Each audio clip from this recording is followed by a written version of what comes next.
Yan, parating na daw yung anak ko.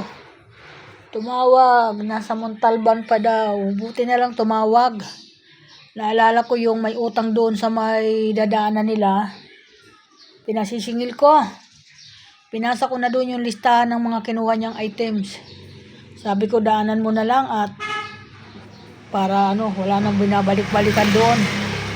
Mahirap magbayad yun, yung tao na yun. May kakulitan pa yung asawa, parang matapang yung asawang lalaki.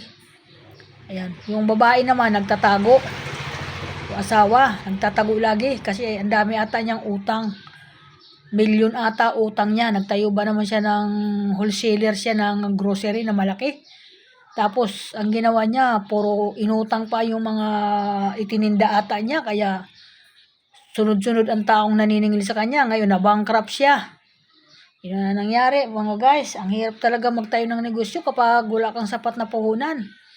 Yan po, kaya sabi ko nga sa mga anak ko, tingnan nyo maigi bago kayo magbibigay ng mga ganyang bagay kasi pag nautang na, naibigay na sa tao, mahirap na pong maningil. Siyempre, napakinabangan na nila yung ganun. Dami talaga ngayon sa panahon, naggaganon ng tao, kagaya lang sa amin. May mga nangungutang na, alam mo mula pa ng pandemic, bago pa mag-pandemic, inutang na nila. Hindi sila makaisip pagbayad kahit malang magkano. Lagi pangako, pangako, pangako. Doon sa Quezon City, yan, ganun ang nangyari. Hindi ko lang babanggitin ang pangalan kasi mahirap yun. Pero, dapat may isip siya. Kasi, pinakinabangan na niya ang pera.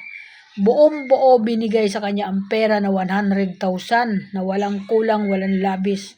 Na inabot pa sa kanya, may video yun. Lahat yun may ebidensya.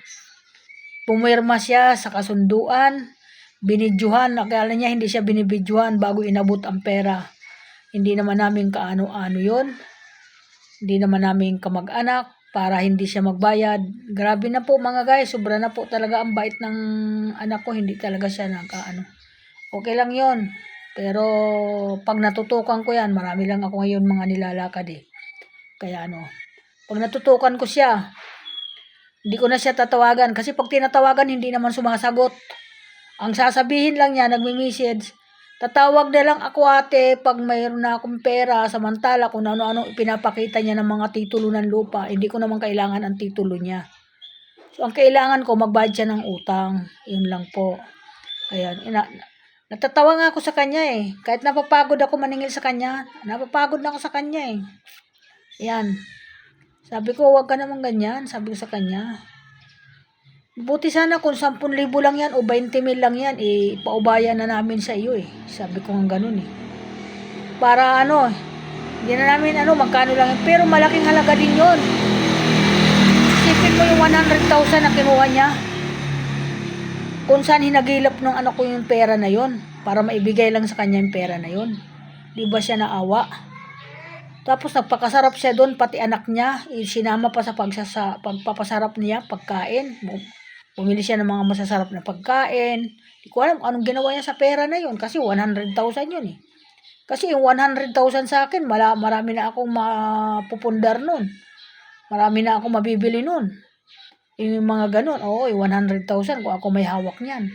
Malaking bagay po yun na pera na yun. Hindi po ng anak ko tinututukan sa ngayon. Kaya sabi ko, tutukan mo na para may ayos na. Paglaanan mo ng araw at oras, pitsa, kung kailan mo tututukan yan. So, ang katwiran ng anak ko, mag-antay-antay lang daw. Ngayon, lagian lang ako ang dumadaan sa kanya para kausapin siya, parating ganun. Mayroon akong ibabayad dyan, Akala ko kumukuha ng pera para magbayad. Yung pala, mga papel ang pinapakita niya sa akin, mga titulo daw ng lupa. Marami daw siyang titulo ng lupa. Sabi ko, hindi ko kailangan yung mga titulo mo na yan. Sabi ko nga ganun. Wala akong alam dyan, sabi ko. Ang kailangan namin, yung kinuha mong pera na cash na kinuha mo, hindi naman yung utay-utay cash na binayaran, na ibinigay namin sa kanya. Dapat makonsensya na siya. Ayan po mga guys, ang aking update ngayon at nandoon. Ang dami talaga. Pag hindi ka talaga marunong bumasa ng tao, mapagbibigyan mo sila ng utang talaga pag nabula ka ng isang tao. Kasi minsan, may tao na nakukuha ka lang sa tingin, okay na yon. Bye-bye. Welcome to my vlog. Bye-bye po.